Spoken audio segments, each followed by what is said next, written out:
Welcome to tonight's journey of peaceful sleep and mindful rest. I'm here to guide you through 5 gentle Zen stories, each one designed to carry you deeper into tranquility and restful slumber.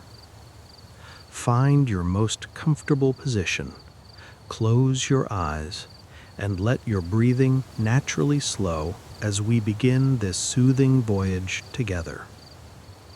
Allow each word to wash over you like gentle waves, releasing the tensions of the day and welcoming the peace of night. The Lighthouse Keeper's Dream. On a small island surrounded by endless ocean, where seabirds called through misty mornings and waves whispered secrets to weathered rocks, there stood a lighthouse that had guided ships safely home for over 100 years. This lighthouse was tended by a woman named Marina, whose grandmother and great-grandmother before her had kept its beacon burning through countless storms and peaceful nights alike. Marina had inherited more than just the responsibility of maintaining the lighthouse's powerful beam. She had also inherited a peculiar gift that had been passed down through the women of her family for generations. Each night, as she lit the great lens and set its beam sweeping across the dark waters, Marina would enter a special kind of dream state where she could see and communicate with the dreams of sleeping sailors on ships that passed through her waters. This gift had first manifested when Marina was still a young girl, helping her grandmother with the lighthouse duties. At first, she thought everyone could see the shimmering threads of silver light that connected sleeping minds across the ocean. It wasn't until she mentioned these visions to her grandmother that she learned about the family's ancient connection to the dreams of those who traveled the seas. Dreams are like ships themselves, her grandmother had explained, her weathered hands steady as she adjusted the lighthouse mechanism. They need safe harbor and guiding light to navigate the sometimes treacherous waters of sleep. Our family has been providing that guidance for longer than anyone remembers. Marina's gift grew stronger as she aged, and by the time she became the lighthouse's primary keeper, she could not only see the dreams of passing sailors, but could also gently influence them, helping troubled sleepers find peace and resolution within their nocturnal journeys. One particular autumn night, as rain drummed against the lighthouse windows and the beam cut through sheets of gray mist, Marina sensed a ship approaching from the northeast. It was a cargo vessel, steady and strong, but as she focused her attention on the dreams emanating from its sleeping crew, she felt a profound sadness radiating from one particular mind. Following the silver thread of connection, Marina found herself experiencing the dreams of Carlos, a young sailor who was making his first long voyage far from his home in a small coastal village. In his dream, Carlos was walking through his childhood neighborhood, but every door he approached would vanish just as he reached for the handle. He was searching desperately for his family's house, calling out for his mother and father, but his voice seemed to make no sound in the strange, shifting landscape of his sleeping mind. Marina understood immediately what was happening. Carlos was experiencing the homesickness that often afflicted sailors on their first extended journeys. But in his dreams, this longing had transformed into a maze of anxiety and loss. Without gentle intervention, such dreams could leave a sailor exhausted and emotionally drained, making their waking hours much more difficult. With the skill that came from years of practice, Marina began to weave her influence into Carlos's dream. She couldn't change the fundamental structure of his subconscious creation, but she could add elements that would help him find peace within it. Slowly, carefully, she introduced the sound of ocean waves into his dream, the same rhythmic sound that surrounded his sleeping body on the ship.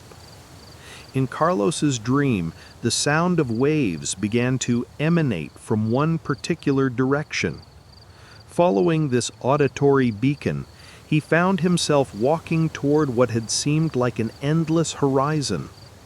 As he walked, the landscape began to stabilize around him. The vanishing doors became solid again, and though they didn't lead to his family home, they opened onto scenes of beauty and tranquility that filled him with a sense of connection rather than loss. Marina then gently introduced the image of a lighthouse beam sweeping across Carlos's dreamscape. In the dream, this light didn't startle or disturb him. Instead, it felt like a warm embrace, a reminder that even in the vastness of the ocean, he was not alone. There were others watching over him, ensuring his safe passage through both the physical waters and the mysterious waters of sleep. As the night progressed and the cargo ship continued its journey, Marina felt Carlos's dream settle into a more peaceful rhythm. Instead of searching frantically for his lost home, he found himself in a dream where he was writing letters to his family, each word carrying his love across the imagined distance. These dream letters seemed to reach their destination instantly, and he could feel his family's love and support flowing back to him like a gentle tide. When Carlos woke the next morning, he couldn't remember the specific details of his dream, but he felt refreshed and somehow less alone. He found himself looking forward to the day's work with renewed energy, and that evening he sat down to write a real letter to his family, finding words flowing easily from his heart to the page. Marina's work was not limited to troubled dreams.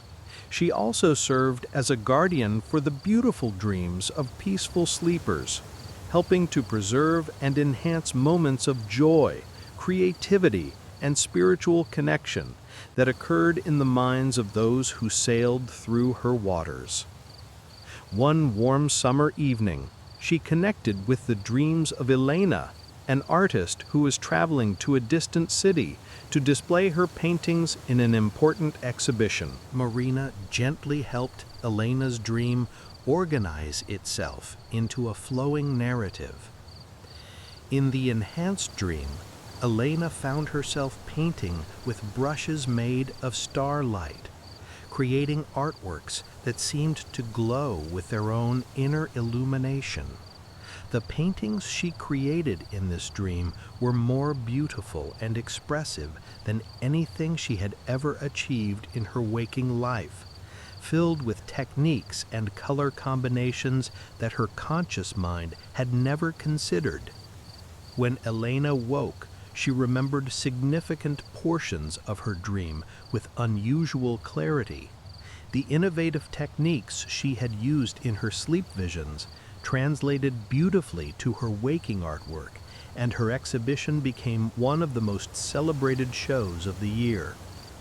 She never knew that her breakthrough had been aided by a lighthouse keeper's gift, but she always credited that particular sea voyage with transforming her artistic vision.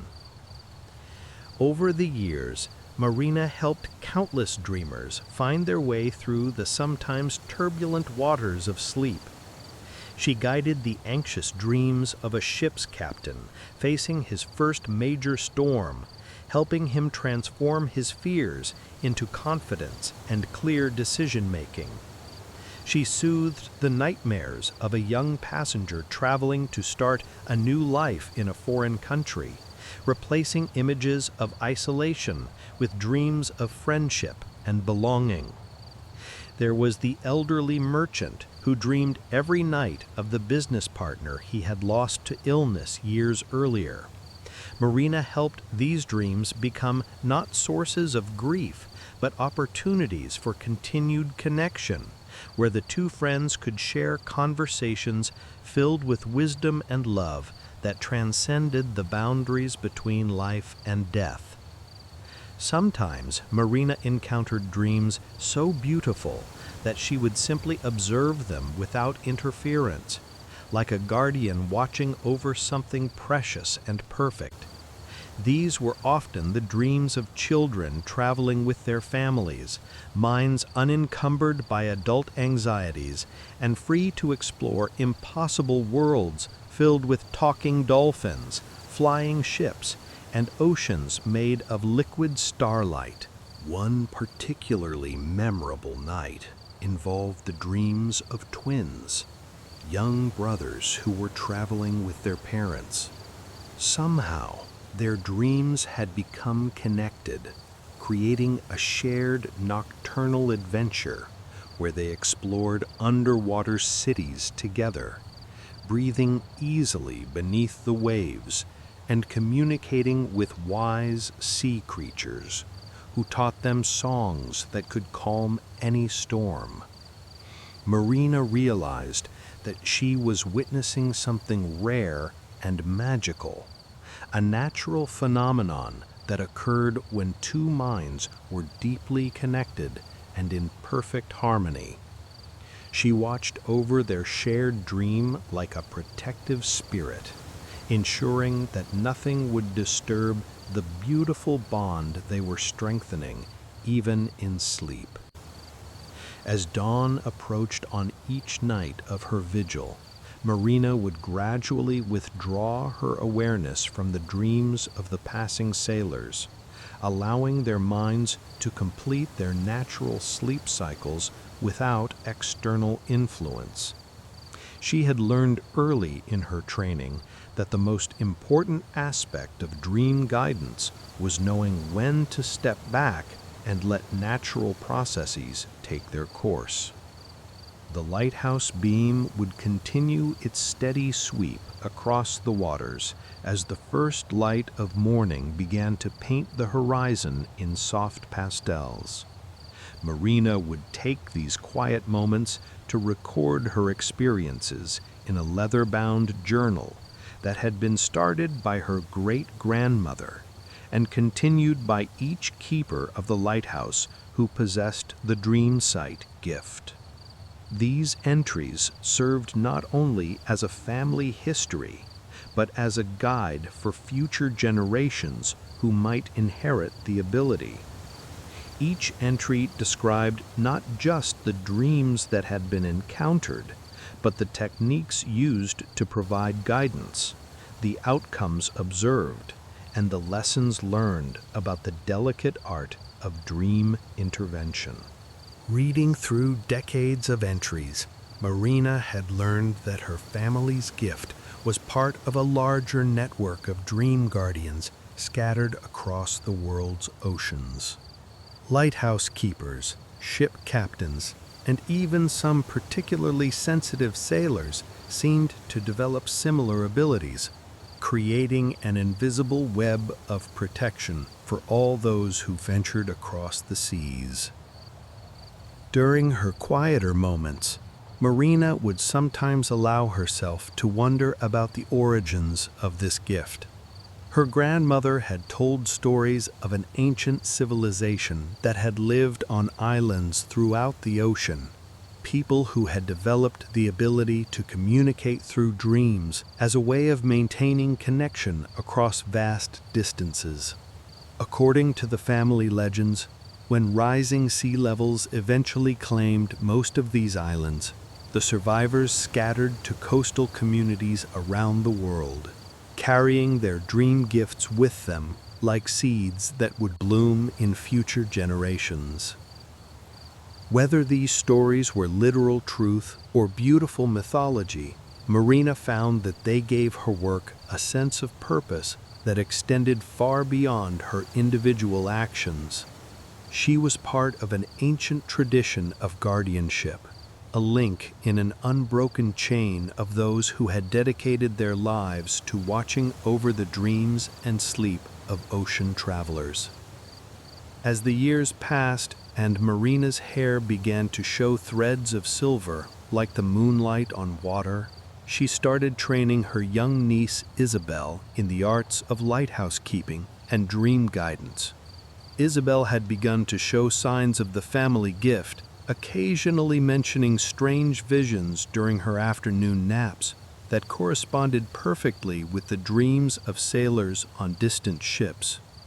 The training was gradual and gentle, much like the process of learning to guide dreams themselves. Marina taught Isabel to first simply observe, developing the sensitivity to detect when a sleeping mind might need assistance. Then came lessons in the subtle art of influence, learning to add helpful elements to dreams without overwhelming or controlling them. "Remember," Marina would tell her young apprentice as they stood together in the lighthouse's beacon room, watching the great lens cast its protective light across the dark waters. "We are not dream makers, but dream gardeners. We provide the conditions for healthy growth, but the dreams themselves must remain authentic to the dreamer." On calm nights when no ships were visible on the horizon, Marina would share with Isabel the most profound lesson her own grandmother had taught her, that the light of the lighthouse was not separate from the light they brought to dreams. Both were expressions of the same fundamental human need to provide guidance and safety for those navigating through darkness, whether that darkness was the physical night of the ocean or the mysterious realm of sleep. The lighthouse stands still, its beam sweeping steadily across waters that connect all shores, all dreams, all sleeping minds that drift like ships through the night. And in its tower, the guardian of dreams continues her ancient watch, ensuring that no dreamer who passes through these waters need ever feel truly alone in the vast sea of sleep. The Mountain of Whispering Winds. High in the Himalayas, where the air grows thin and the sky seems close enough to touch, there stood a mountain known to local villagers as Pavana Parvat, the Mountain of Whispering Winds. Unlike its snow-capped neighbors that pierced the heavens with sharp, rocky peaks, Pavana Parvat had a gentler profile, its summit rounded and welcoming, perpetually shrouded in soft clouds that danced around its peak like prayer flags made of mist. The mountain earned its name from a phenomenon that had mystified travelers and pilgrims for centuries. The winds that flowed around and through its slopes carried voices, soft whispers that seemed to speak in every language simultaneously, offering wisdom, comfort, and guidance to those who knew how to listen. These were not ordinary winds, and the voices they carried were not those of any living person, but rather the accumulated wisdom of all who had ever sought peace and understanding on the mountain's sacred paths. Living on the middle slopes of Pavana Parvat, in a simple stone cottage that seemed to grow naturally from the mountainside itself, was a woman named Tenzin. She had arrived at the mountain 15 years earlier as a young anthropologist, initially drawn by academic interest in the local legends surrounding the Whispering Winds. But like many who encountered the mountain's gentle mysteries, she had found herself staying far longer than planned, eventually abandoning her research to become one of the mountain's informal guardians. Tenzin's transformation from skeptical scholar to devoted listener had been gradual but profound. On her first night camping on the mountain slopes, she had dismissed the whispering sounds as nothing more than wind moving through rock formations and scattered trees. But as days turned to weeks, and she found herself returning again and again to certain spots where the whispers seemed particularly clear, she began to realize that she was experiencing something that couldn't be explained by conventional understanding. The whispers never commanded or demanded. Instead, they offered gentle suggestions, shared experiences, and posed thoughtful questions that helped listeners discover their own answers to life's challenges. Tenzin found that the voices seemed to respond to the specific needs and concerns of each person who came to the mountain with an open heart and quiet mind. During her first month on Pavana Parvat, Tenzin had been struggling with a profound sense of purposelessness. Her academic work had begun to feel hollow, and she questioned whether her research was contributing anything meaningful to the world. On a particularly clear morning, as she sat in meditation near a grove of ancient juniper trees, the whispering winds seemed to surround her with stories of others who had faced similar crossroads in their lives. She heard the whispered tale of a medieval monk who had left his monastery in crisis of faith, only to discover that his true calling was not in formal religious practice, but in tending to sick travelers on mountain passes. The winds carried the story of a merchant's daughter who had abandoned a life of luxury to become a teacher, finding joy in nurturing young minds that she had never experienced in material wealth.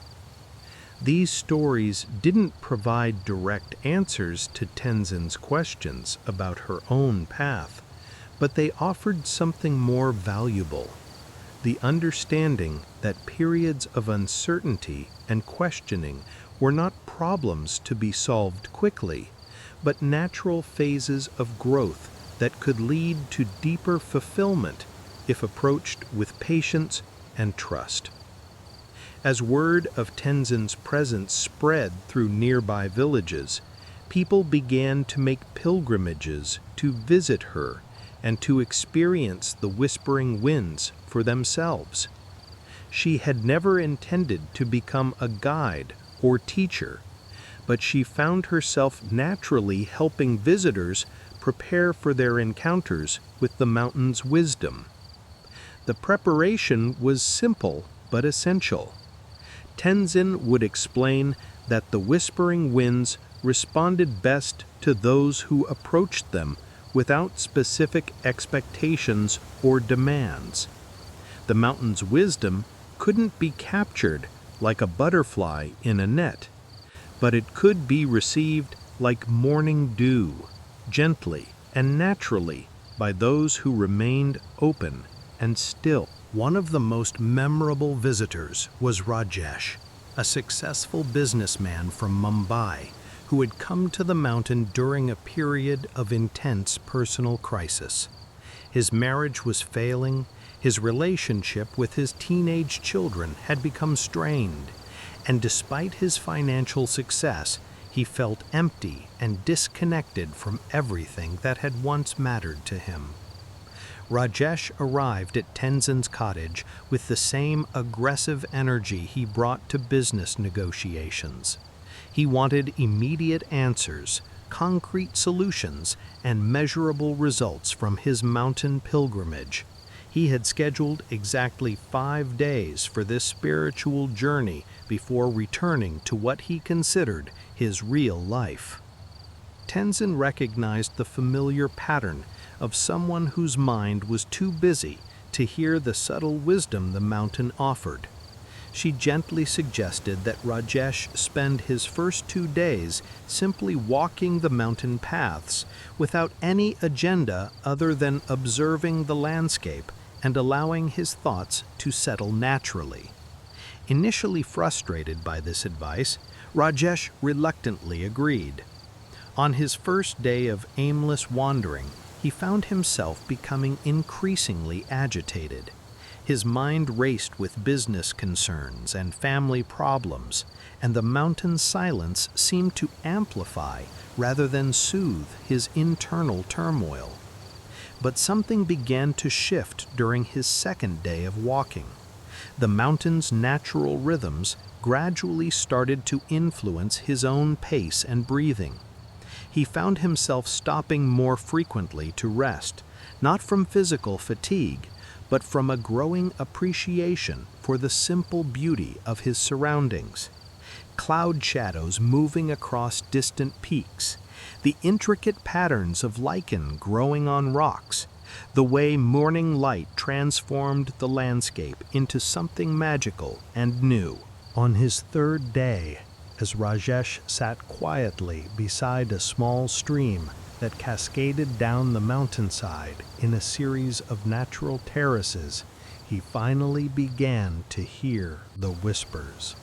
At first, they seemed like nothing more than the sound of water over stone, but gradually, words began to emerge from the gentle noise. The voices didn't address his business problems or offer relationship advice. Instead, they shared stories of others who had discovered that the frantic pace they thought was necessary for success had actually been preventing them from experiencing the deeper satisfaction that comes from genuine connection and presence. He heard whispered accounts of executives who had learned to bring mindfulness into their work, transforming not only their own experience but creating more positive environments for their employees. The winds carried tales of fathers who had rebuilt relationships with their children, not through grand gestures, but through the simple practice of being fully present during the time they spent together. By his fourth day, Rajesh found himself reluctant to leave the mountain. The insights he was receiving weren't providing quick fixes to his problems, but they were offering him a fundamentally different way of approaching his life. The whispering winds had helped him understand that many of his difficulties stemmed not from external circumstances, but from his own habitual patterns of thinking and reacting. When he finally returned to Mumbai, Rajesh carried the mountain's wisdom with him like an internal compass.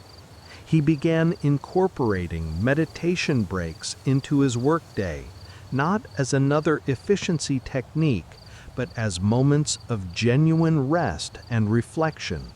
He started listening more carefully to his wife and children, approaching conversations with curiosity rather than the need to solve or control.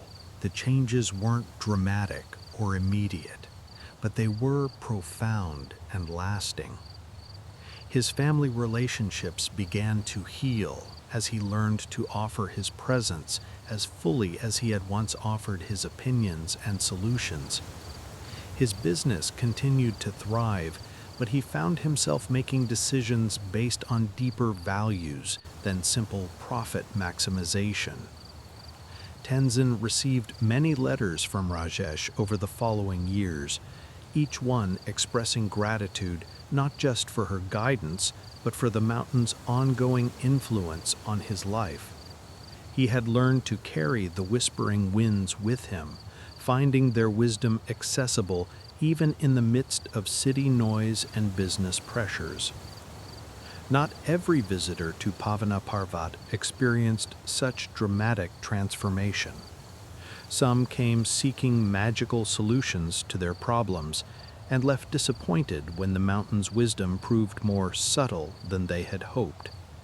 Others found exactly what they needed in brief encounters with the whispering winds, returning to their ordinary lives enriched by small but significant insights. There was the artist who had lost her creative inspiration and found it renewed after spending a week listening to stories whispered by the winds about the creative process as a form of meditation.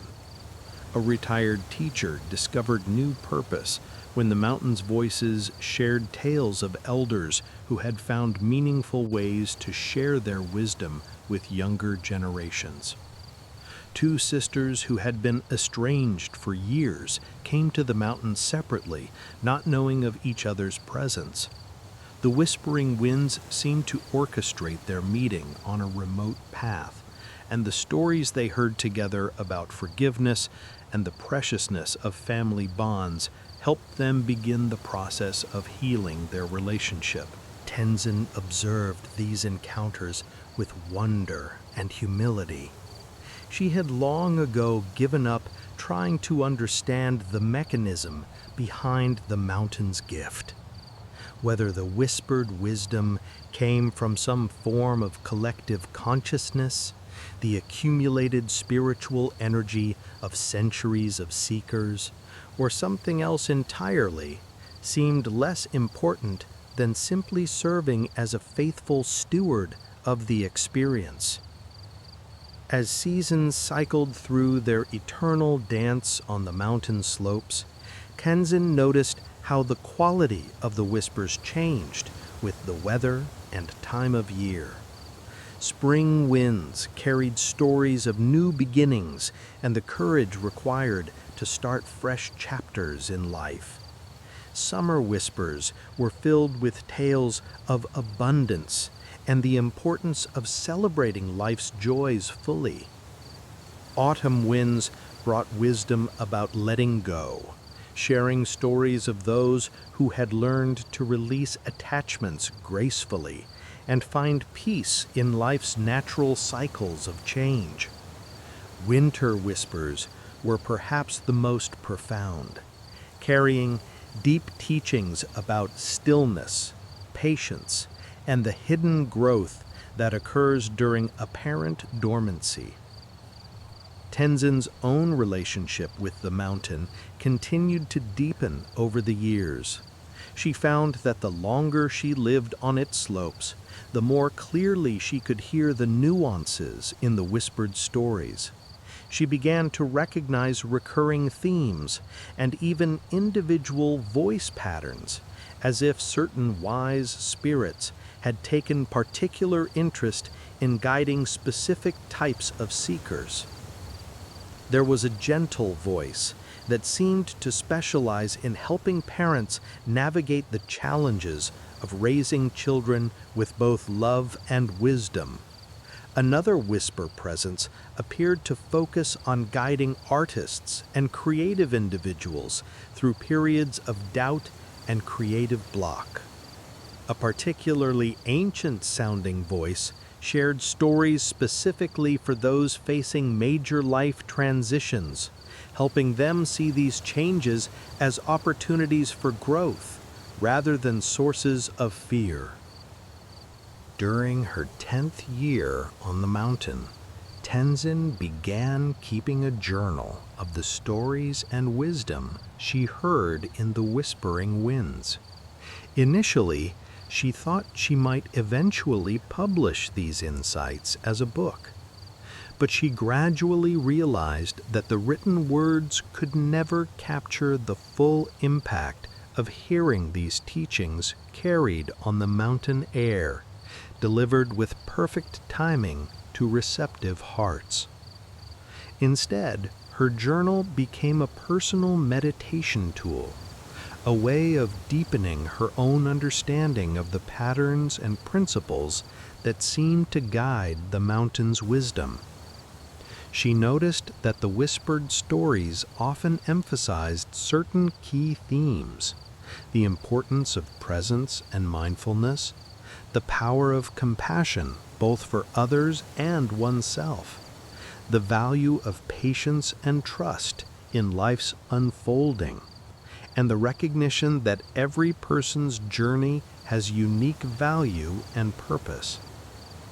As word of Pavana Parvat's gifts spread slowly through networks of spiritual seekers and word-of-mouth recommendations, Tenzin found herself welcoming visitors from increasingly diverse backgrounds.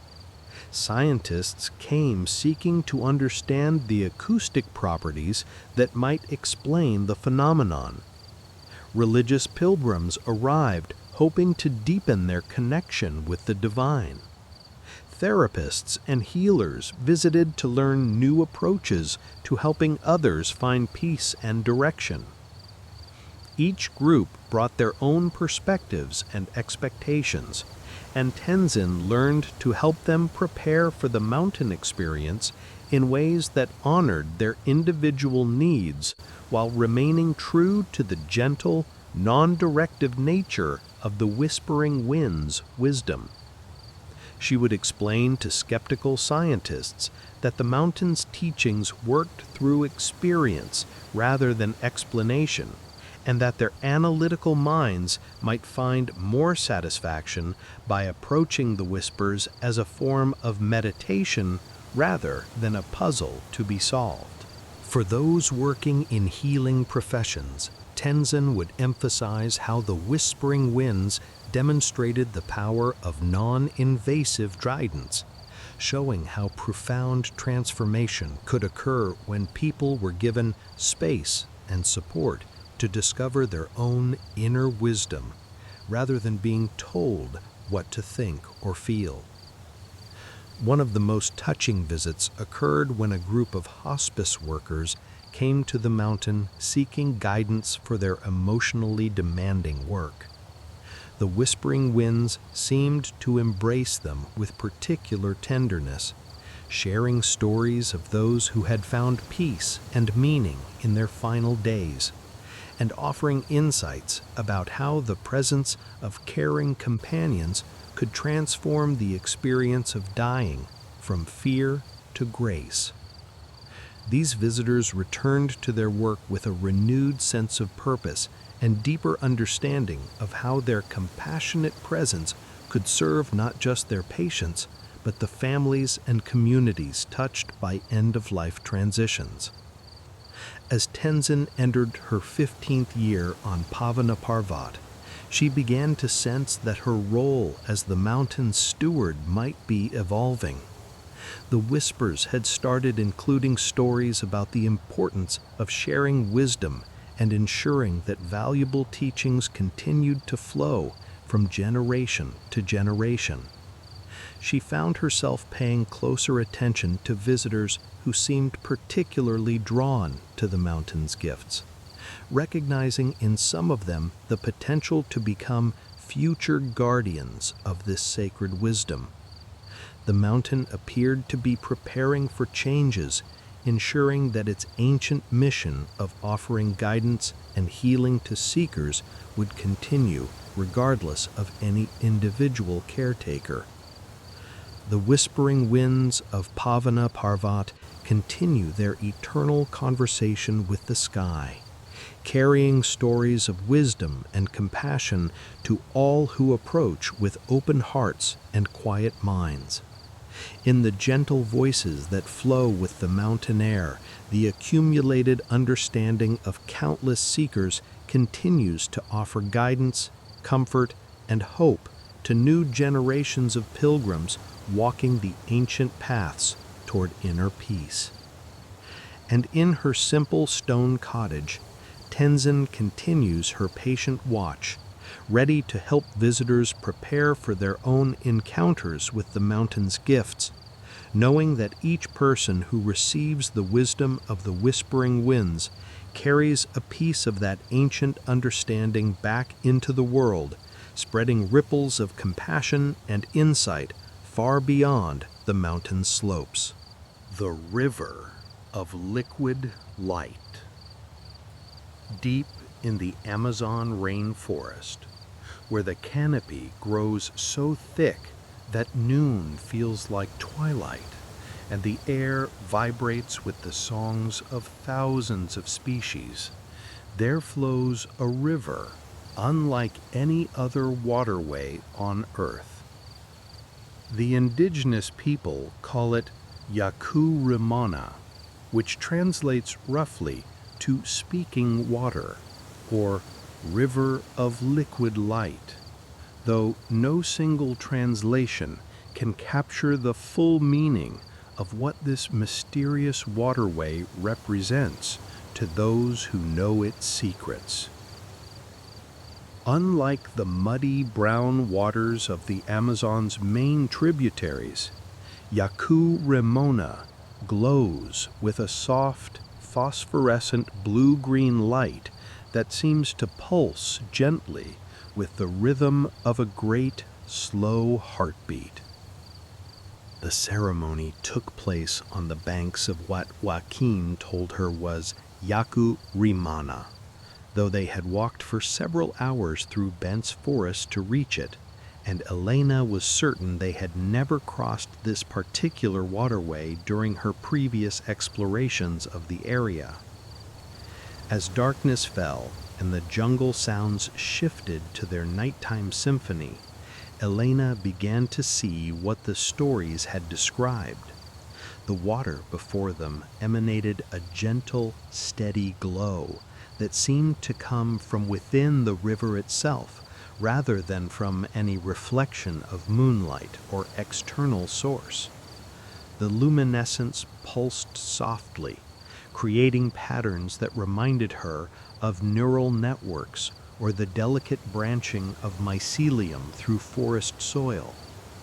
More remarkable than the visual phenomenon was the sound the river made as it flowed over and around the smooth stones of its bed.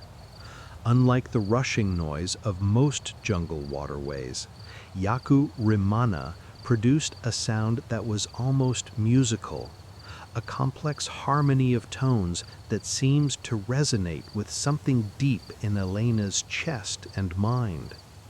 Joaquin began the healing ceremony by inviting everyone present to drink small amounts of the river's water from carved wooden cups that had been blessed and prepared according to traditional protocols.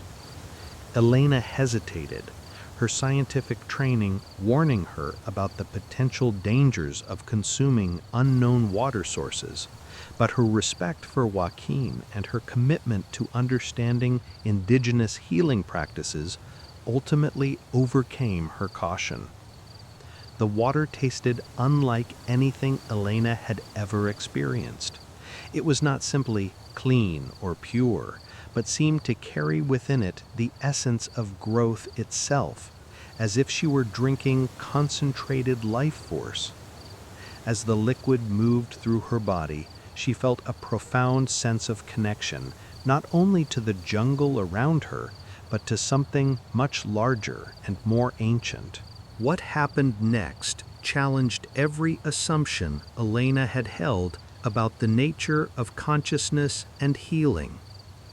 As she sat in meditation beside the glowing river, she began to perceive streams of information flowing through the water like data through fiber optic cables. But this information wasn't composed of words or images. Instead, it consisted of pure understanding, direct transmissions of knowledge and wisdom that bypassed her analytical mind and spoke directly to her deeper awareness. She understood, without being told, that Yaku was not simply a river, but a kind of neural network for the entire Amazon ecosystem. The glowing water carried chemical messages between trees, facilitating the complex communication systems that allowed the forest to function as a single, vast organism. But more than that, the river also carried the accumulated wisdom of every creature that had ever lived in or near its waters, creating a flowing library of environmental and spiritual knowledge. The young woman who was the focus of the healing ceremony had been guided to enter the river up to her waist, standing in the gentle current while Joaquin and other healers sang traditional songs that seemed to harmonize perfectly with the water's natural musical tones. Elena watched in amazement as the woman's posture and expression gradually transformed from one of profound grief to something approaching peace. Later, Joaquin explained that the river's healing properties worked through a process of energetic and emotional cleansing that he called liquid forgiveness. The phosphorescent waters somehow absorbed and transformed negative emotional states, not by erasing them, but by helping people understand their grief, anger, or fear as natural parts of the larger cycles of life and death that governed all existence. Elena's scientific mind struggled to categorize what she was witnessing, but her heart and intuition recognized the profound authenticity of the healing she had observed. Over the following months, she made numerous requests to return to Yaku Romana, both to study its unique properties and to deepen her own understanding of the indigenous healing traditions she was learning. Each visit revealed new layers of the river's mysterious gifts. Elena discovered that the quality and intensity of the water's luminescence varied with lunar cycles, reaching peak brightness during the new moon when the jungle was at its darkest. During these times, the river seemed to function as a kind of natural meditation aid, its gentle light and harmonic sounds creating an ideal environment for deep contemplation and spiritual insight. She also noticed that different sections of the river appeared to specialize in different types of healing and wisdom transmission. There was a wide, slow-moving stretch where the water pooled in natural basins that seemed particularly effective for emotional healing and trauma recovery. Here, people would sit partially submerged for hours, allowing the luminescent waters to gradually dissolve layers of psychological pain and conditioning. Further upstream, where the river narrowed and moved more quickly over a series of small rapids, the water's energy felt more energizing and clarifying. Joaquin brought people to this section when they needed guidance about life decisions or sought to understand their purpose and calling. The faster-moving luminescent current seemed to accelerate mental processes, helping visitors gain clarity about complex problems or creative projects. One of Elena's most profound experiences occurred during a solo visit to what Joaquin called the heart of speaking, a remote section of the river where it widened into a nearly circular pool surrounded by enormous cecropia trees whose buttress roots extended into the glowing water like the ribs of a great cathedral. Elena had been struggling with a crisis of faith in her own scientific career, questioning whether her research was contributing to genuine understanding or simply adding to an ever-growing pile of academic publications that had little real-world impact. She had come to the heart of speaking hoping to find some clarity about whether to continue her studies or pursue a completely different path. As she sat in meditation at the edge of the luminous pool, Elena found herself receiving what could only be described as a direct download of understanding about the relationship between indigenous wisdom and scientific knowledge. Through the river's mysterious communication system, she experienced the perspective of countless generations of plant healers and forest dwellers who had developed sophisticated understanding of ecological relationships through direct, intuitive observation. But rather than dismissing scientific methodology, this indigenous wisdom embraced it as another valuable tool for understanding natural systems. The river seemed to be showing Elena that the conflict between traditional and scientific approaches to knowledge was largely artificial, created by rigid thinking rather than inherent incompatibility.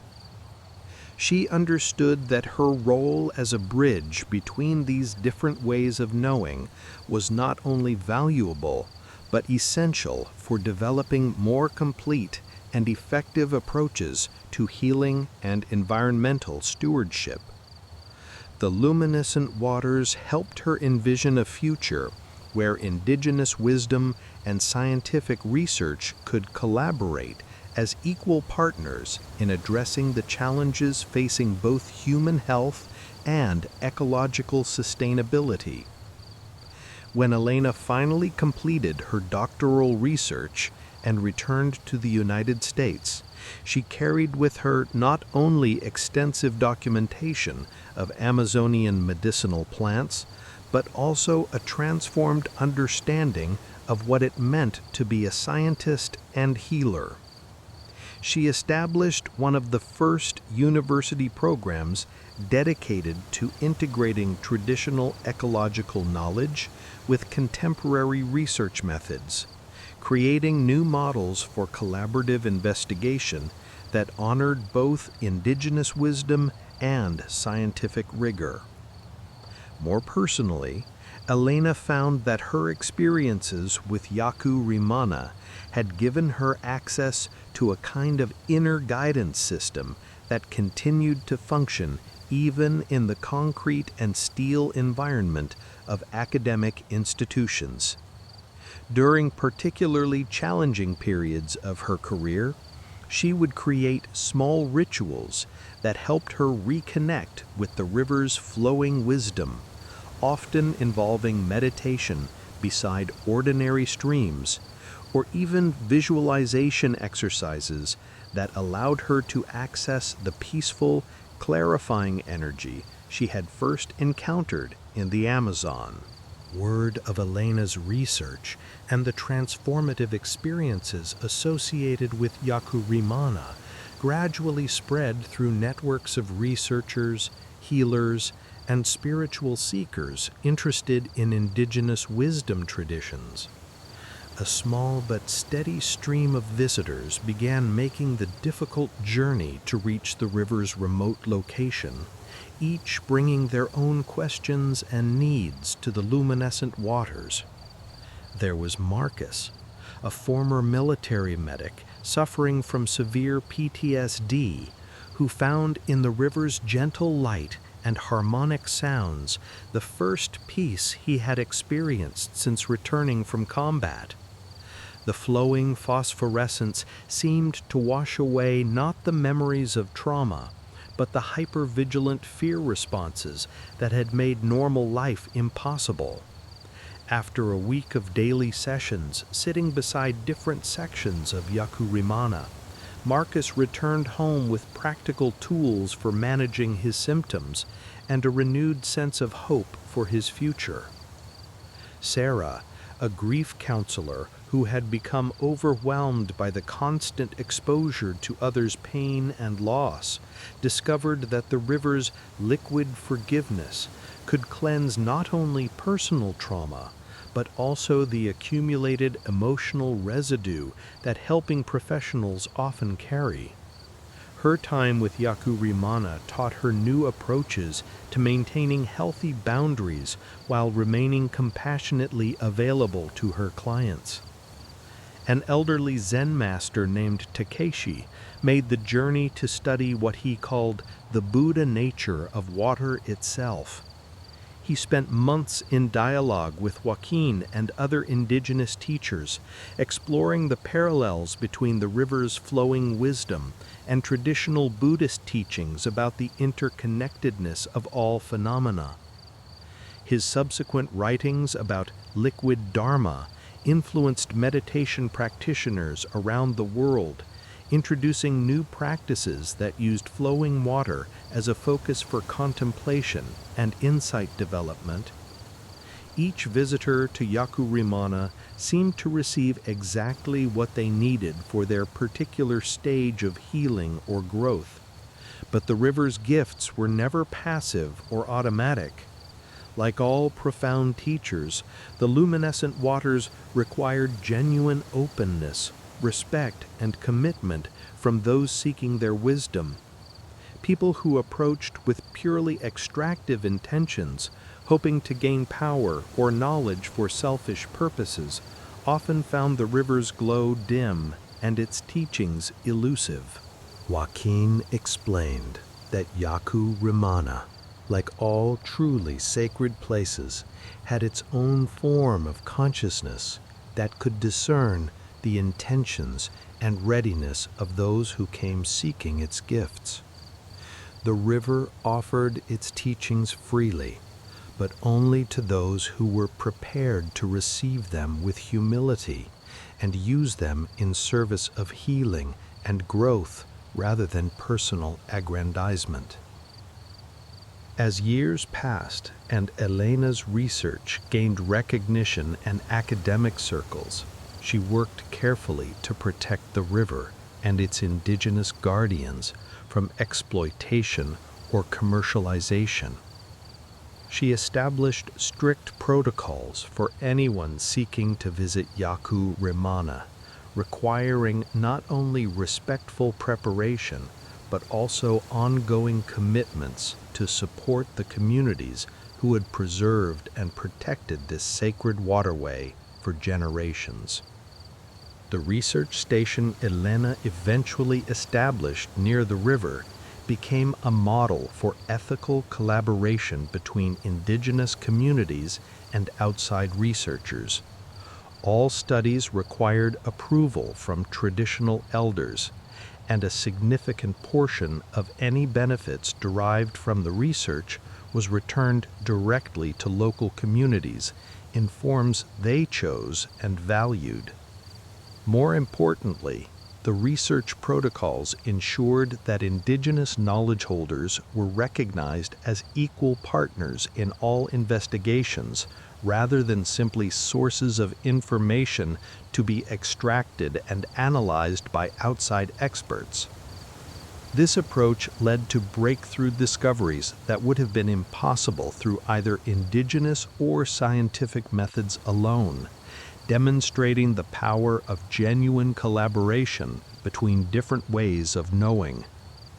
During her later years, Elena would often return to Yakurimana simply to sit in gratitude beside its glowing waters. The river had taught her that true wisdom flowed like water itself, constantly moving and changing while maintaining essential qualities that remained constant across time and space. She had learned that healing, whether personal or planetary, required the same combination of patience and persistence that water demonstrated as it gradually shaped landscapes and nourished all forms of life. The indigenous teachers who had shared their knowledge with Elena spoke of Yakurimana as one of several sacred waterways scattered throughout the Amazon basin, each with its own unique gifts and teachings. They described these rivers as part of a vast network of natural wisdom that connected all living systems on Earth, carrying information and healing energy wherever water flowed. As climate change and deforestation increasingly threatened the Amazon ecosystem, the indigenous guardians of Yaku worked with Elena and other allies to document and preserve not only the biological diversity of the region, but also the traditional knowledge systems that had sustained their communities for millennia. They recognized that the river's luminescent teachings about interconnection and healing were needed now more than ever, as humanity faced environmental and social challenges that could only be addressed through the kind of integrated wisdom that Yaku had always embodied. The river of liquid light continues its ancient flow through the Amazon rainforest, carrying within its phosphorescent currents the accumulated wisdom of countless generations and species. Its glowing waters remind all who encounter them that healing and understanding flow most freely when we approach them with the same humble persistence that water demonstrates as it seeks its way toward the sea, always moving forward while remaining essentially itself, always changing while maintaining the core qualities that make life possible. In the gentle luminescence that pulses through its depths, seekers continue to find the flowing wisdom they need to heal themselves and contribute to the healing of the world, one drop of understanding at a time. The Garden of Floating Stones. In a valley hidden between rolling hills covered in ancient cedar trees, there existed a garden unlike any other in the world. This was the Garden of Floating Stones, tended by an elderly monk named Kenji, who had devoted his life to understanding the gentle mysteries of nature and the human spirit.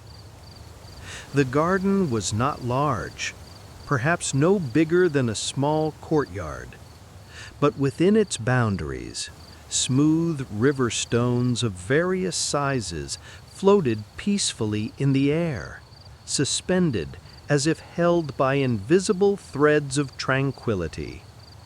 Some stones drifted slowly in wide, lazy circles, while others remained perfectly still, hovering at different heights, like meditation cushions for the sky itself.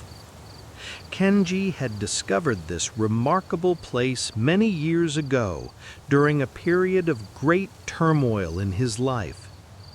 He had been a young merchant then, always rushing from one transaction to another, his mind constantly racing with numbers, profits, and endless worries about the future. One autumn evening, exhausted from travel and heavy with the burden of his concerns, he had stumbled upon this hidden valley while seeking shelter from an approaching storm. At first, he thought his tired eyes were playing tricks on him. But as he stood at the garden's entrance, marked only by 2 weathered wooden posts, he realized that what he was seeing was beautifully, impossibly real. The stones moved with such grace and purpose, as if they were dancing to music only they could hear. That night, Kenji slept beside the garden, and for the first time in years, his dreams were peaceful and free from the anxiety that usually plagued his rest. When he woke at dawn, he found that his perspective had shifted so subtly and naturally as the morning mist rising from the valley floor. He returned to his merchant life, but the memory of the floating stones stayed with him like a gentle reminder of deeper truths. Gradually, he began to change how he conducted his business, treating each customer with more patience, taking time to appreciate the craftsmanship of the goods he sold, and finding moments of stillness even in the busiest marketplaces. Years passed, and eventually Kenji felt called to return to the garden permanently. He built a simple wooden hut at its edge and became its guardian, though he quickly learned that the garden needed no protection from him. Rather, it was the garden that protected and taught him, day by day, season by season. Each morning, Kenji would enter the garden and sit quietly among the floating stones. He noticed that they responded to the subtle energies around them. On days when his mind was agitated, or when visitors arrived carrying heavy emotional burdens, the stones would move more quickly, their paths becoming slightly erratic. But as peace settled over the space, they would slow their dance and return to their serene floating meditation. One particularly memorable morning, a young woman named Yuki arrived at the garden. She was a potter who had heard whispers of this mystical place from other artists. Her hands, though skilled at shaping clay, trembled with uncertainty about her creative path. She had been struggling for months with a deep creative block, feeling as though her artistic well had run completely dry. Kenji welcomed her warmly and invited her to sit with him among the floating stones. As they settled into meditation, Yuki found herself watching one particular stone, no larger than her palm, that hovered just above eye level. Its surface was smooth and gray, marked with delicate veins of white quartz that caught the morning light like captured lightning. As she observed the stone's gentle movement, Yuki began to notice something profound. The stone wasn't simply floating aimlessly. Its path, though appearing random at first, had a subtle rhythm and intention. It would drift towards certain areas of the garden, pause as if listening to some unheard wisdom, then continue on its journey with what seemed like renewed purpose. "The stones teach us about creative flow," Kenji said softly, his voice barely disturbing the peaceful air. "They show us that creativity is not about forcing movement or direction. It's about finding the natural current of inspiration and allowing ourselves to be carried by it." Yuki spent 3 days in the garden, each day sitting a little longer, watching the stones with increasing wonder. On the 3rd evening, as the sun was setting and painting the floating stones in warm golden light, she suddenly understood. Her creative block had not been a problem to solve, but rather a natural pause, like the moments when the stones hung perfectly still in the air, gathering energy for their next graceful movement. When she returned to her pottery studio, Yuki's hands moved with a new confidence and fluidity. The vessels she created seemed to capture something of the stone's weightless grace, and her work took on a quality that drew people from distant cities to see what she called her floating pottery. Word of the garden of floating stones spread slowly, as profound things often do, through whispered conversations between friends and chance encounters between travelers.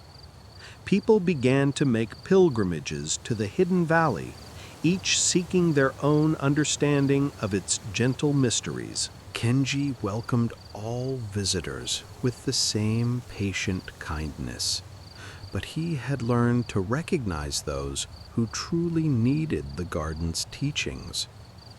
There was the businessman who arrived with his phone constantly ringing, only to find that the floating stones wouldn't move at all until he turned off the device and sat in genuine stillness. There was the elderly woman who came carrying decades of regret, who discovered that one of the smaller stones seemed to follow her, dancing around her shoulders like a playful companion, until she finally smiled for the first time in years. A young father brought his anxious teenage son, who had been struggling with the pressures of school and social expectations. The boy was initially skeptical, even dismissive of what he saw as mystical nonsense. But as he spent time in the garden, he began to notice how the stones never seemed to compete with each other for space or attention. They shared the air harmoniously, each following its own path while remaining part of a greater, more beautiful whole.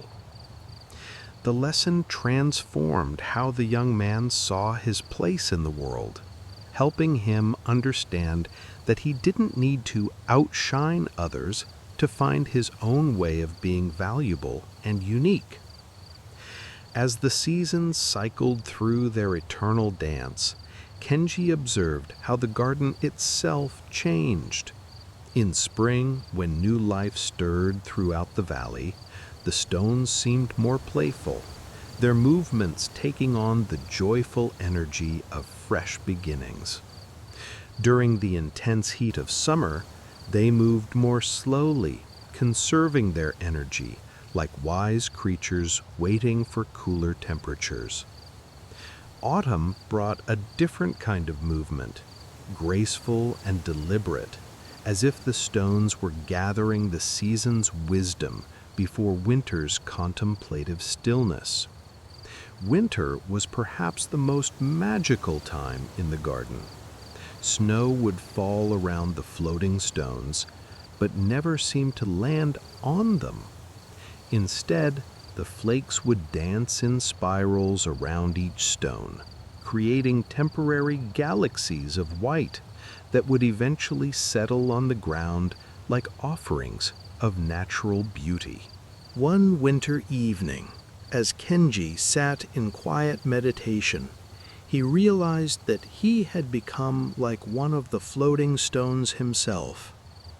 His life now moved with the same unhurried grace, responding to the natural rhythms of each day rather than the artificial urgencies he had once thought so important. The garden had taught him that true stability doesn't come from remaining rigidly in one place, but from finding the perfect balance between stillness and gentle movement, between solitude and connection, between holding on and letting go. As night settled over the garden of floating stones, the stones would gradually slow their movement until they hung perfectly motionless in the darkness, like stars that had descended to rest closer to the earth. In these quiet hours, Kenji would often reflect on the countless people who had found peace within these boundaries, each person discovering their own version of the weightless freedom the stones embodied. The garden continues to exist in its hidden valley, tended now by those who have learned its lessons and chosen to become its guardians. Visitors still come, drawn by stories passed down through generations, each person hoping to discover what it means to float free from the heavy burdens of worry and fear. And in the gentle movements of those ancient stones suspended between earth and sky, the eternal dance of peace continues, reminding all who witness it that sometimes the most profound stability comes not from being grounded, but from learning to trust in the invisible forces that hold us, guide us, and carry us forward with perfect, effortless grace.